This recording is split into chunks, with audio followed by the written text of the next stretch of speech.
নমস্কার বন্ধুরা, আপনারা এখন দেখছেন বনশ্রী রন্ধনালয়। বনশ্রী রন্ধনালয়ে আপনাদের সবাইকে স্বাগত জানাই। আজ আবার একটি নতুন পর্ব নিয়ে চলে এসেছি। আজ বানাবো মুড়ি ঘন্ট। মুড়ি ঘন্ট রেসিপি আপনারা অনেকেই জানেন, আবার অনেকেই জানেন না। তো রেসিপিটি প্রথম থেকে শেষ পর্যন্ত দেখতে থাকুন, আশা করছি ভালো লাগবে। কিভাবে মুড়ি ঘন্টটা বানাচ্ছি সম্পূর্ণ রেসিপিটি দেখার অনুরোধ রইল। তো চলুন রেসিপিটি শুরু করা যাক। প্রথমেই আমি এখানে একটা পাত্র নিয়ে নিয়েছি, আর এই পাত্রের মধ্যে আমি এই কাপ মেপে 2 কাপ চাল দিয়ে দিলাম। আর এই মেজারমেন্টটা খুবই জরুরি জল দেওয়ার জন্য। তো যে কাপে আপনারা চালটা মাপবেন যে পাত্রে, সেটা অবশ্যই মনে করে রাখবেন, কারণ জল দেওয়ার জন্য সেটা লাগবে। আর এখন আমি চালটা ভালো করে ধুয়ে নিচ্ছি। চালটা ভালো করে ধোয়া বলতে একবার ধুয়ে নিতে হবে, বেশি ধুতে হবে না। ধোয়ার পর চালটা জল দিয়ে কিছুক্ষণ ভিজিয়ে রেখে দেব। এখন আমি এখানে একটা মাছের মাথা ভালো করে ধুয়ে নিয়ে চলে এসেছি। এর মধ্যে আমি 1 চামচ হলুদ গুঁড়ো, 1 চামচ লঙ্কার গুঁড়ো আর 1/2 চামচ লবণ দিয়ে দিলাম। দিয়ে এটা আমি ভালো করে একসঙ্গে ম্যারিনেট করে কিছুক্ষণের জন্য রেখে দেব।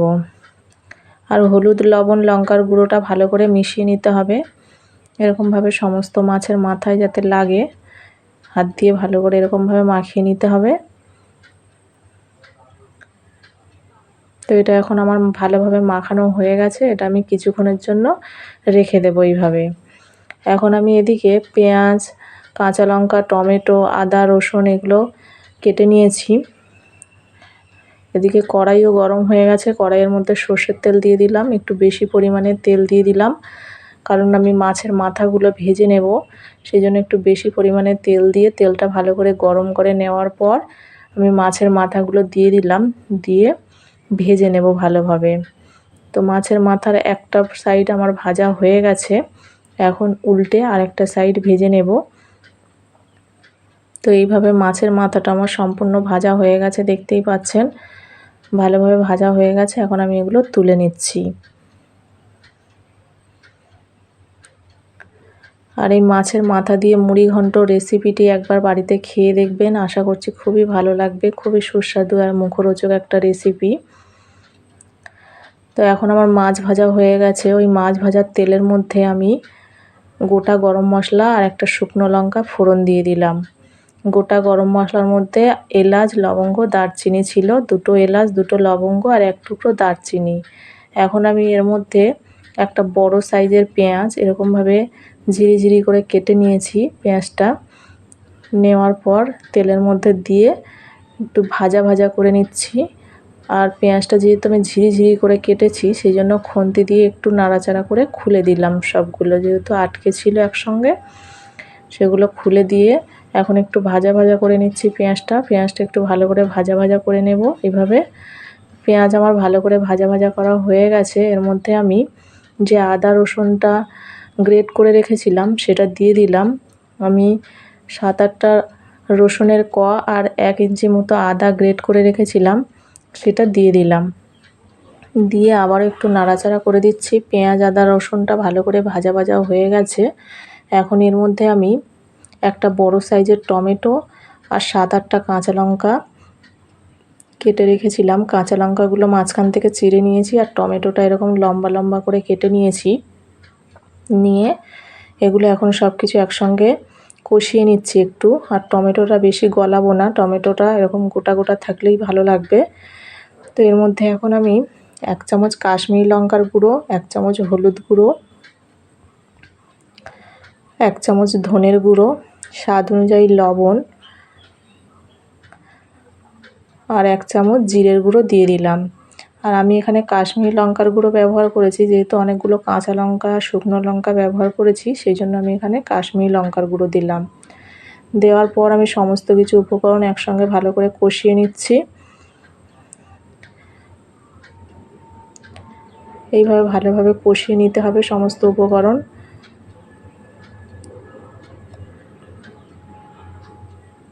দেখুন সমস্ত উপকরণ আমার ভালো করে কষানো হয়ে গেছে। এখন আমি এর মধ্যে যে চালটা ভিজিয়ে রেখেছিলাম, সেই চালটা ভেজানোর কিছুক্ষণ পরে আবার জল ঝরাতে দিয়েছিলাম। জল ঝরানোর পর চালটা এই মশলার মধ্যে দিয়ে নাড়াচাড়া করে নিচ্ছি একসঙ্গে। এভাবে ভালোভাবে নাড়াচাড়া করে নিতে হবে কিছুক্ষণ ধরে, প্রায় 2-3 মিনিট ধরে এরকমভাবে রান্না করে নিতে হবে। আর এটা লো টু মিডিয়াম ফ্লেমে করতে হবে যাতে পুড়ে না যায়। আর দেখুন এরকম নাড়াচাড়া করে দেওয়ার পর সমস্ত মশলা আমার চালের সঙ্গে ভালোভাবে মিশে গেছে। আর এখন আমি এর মধ্যে মাছের মাথাগুলো যে ভেজে রেখেছিলাম সেগুলো দিয়ে দিলাম, দিয়ে ভালো করে নাড়াচাড়া করে দিচ্ছি। আর মাছের মাথাগুলো ভেঙে ভেঙে দিচ্ছি একটু, যাতে সমস্ত কিছু একসঙ্গে মিশে যায়। এভাবে ভালোভাবে নাড়াচাড়া করে দেওয়ার পর এখানে আমার জলটা ব্যবহার করতে হবে।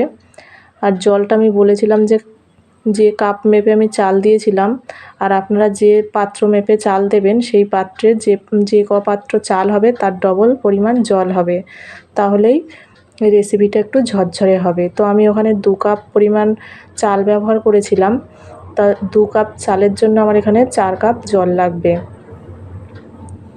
এইভাবে জলটা মেপে দিলে রেসিপিটি একদম ঝরঝরে হয়, কাদা কাদা হয়ে যায় না। আমি এই পাত্রের মধ্যে 4 কাপ জল মেপে রেখেছিলাম সেটা দিয়ে দিলাম,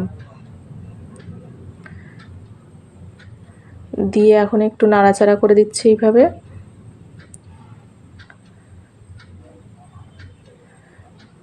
সমস্ত কিছু উপকরণ জলের মধ্যে ভালোভাবে মিশিয়ে দিচ্ছি। দেওয়ার পর কিছুক্ষণ ফুটতে দিতে হবে একটু। এখন দেখুন একটু ফুটে গেছে। এবার আমি এটা কিছুক্ষণের জন্য ঢেকে রেখে দেব। আর এখন আমি মিডিয়াম ফ্লেমে রেখে দেবো এরকমভাবে। কিছুক্ষণ পর ঢাকা খুলে দেখাচ্ছি। এই যে দেখুন কেমন বক বক করে ফুটতে শুরু করেছে। আমি একটু নাড়াচাড়া করে দেওয়ার জন্য ঢাকাটা খুলেছি। ঢাকাটা খুলে একটু নাড়াচাড়া করে দিচ্ছি, দিয়ে আবারও কিছুক্ষণের জন্য ঢেকে রেখে দেব। এখন অনেকটা জল রয়েছে দেখতেই পাচ্ছেন। কিছুক্ষণ ঢেকে দেওয়ার পর আবার ঢাকা খুলে দেখাচ্ছি। দেখুন এখন জলটা অনেকটাই টেনে গেছে, এখন একটু নরম নরম ভাব আছে। এই জলটাও সম্পূর্ণটা টেনে যাবে আর একদম ঝরঝরে হবে রেসিপিটি। তাই জন্য আমি একটু নাড়াচাড়া করে দিচ্ছি। নাড়াচাড়া করে দেওয়ার পর আবারও একটুখানি ঢেকে দিলাম। ঢেকে দেওয়ার পর আবার খুলে দিয়েছি, দিয়ে আবারও নাড়াচাড়া করে দেবো একটু।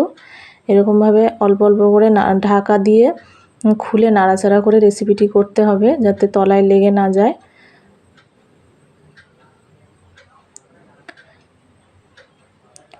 আর রেসিপিটি যদি ভালো লেগে থাকে তো একটা লাইক শেয়ার কমেন্ট করার অনুরোধ রইল।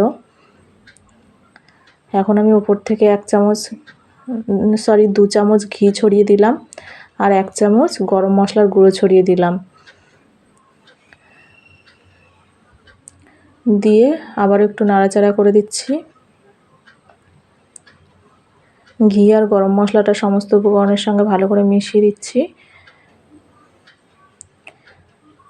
এখন আমার একটুখানি ঢেকে কিছুক্ষণের জন্য দমে রেখে দিলেই রেসিপিটি রেডি হয়ে যাবে। রেসিপিটি যদি ভালো লেগে থাকে তো চ্যানেলটা একবার সাবস্ক্রাইব করে রাখবেন আর পাশে থাকা বেল আইকনটা প্রেস করে দেবেন, যাতে আমার চ্যানেলের এরকম নতুন নতুন রান্নার নোটিফিকেশান সবার আগে আপনাদের কাছে পৌঁছে যায়। এখন আমার রেসিপিটি রেডি হয়ে গেছে। আমি এখন একটা পাত্রের মধ্যে ঢেলে নিচ্ছি। আর রেসিপিটি আমি গোবিন্দভোগ চাল দিয়ে করেছি, আমার বলা হয়নি আগে তাই এখন বলে দিলাম। এই রেসিপিটি সম্পূর্ণ গোবিন্দভোগ চাল দিয়েই হবে।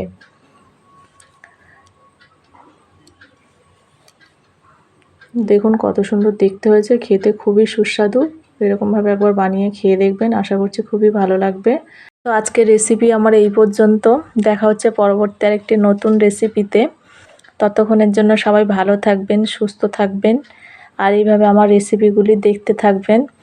এইভাবে আমার রেসিপিগুলি দেখার জন্য সবাইকে অনেক অনেক ধন্যবাদ।